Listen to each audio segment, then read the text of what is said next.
Hello friends, 2023 जा रहा है, गुड बाय 2023 एंड वेलकम 2024। नए साल का इस्तकबाल नए जोश, नए वलवले और नए जज्बे के साथ कीजिए और अपने इस साल को जो कि जा रहा है गुड बाय कह दीजिए।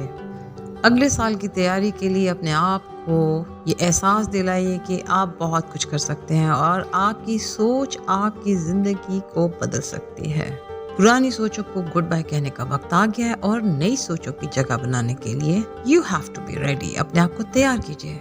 जिंदगी आसान नहीं है दोस्त, लेकिन जिंदगी में बहुत सी ऐसी चीजें हैं जो कि आपको बताती हैं कि आप ही वो इंसान हैं जो कि जिंदगी को भरपूर तरीके से गुजार सकता है और अपने लिए बहुत कुछ बेहतरी कर सकता है। आप में हर वो चीज मौजूद है। अपने आप को यकीन दिलाइए और बहुत सी नेगेटिव सोचों से अपने आप को आज़ाद रखिए।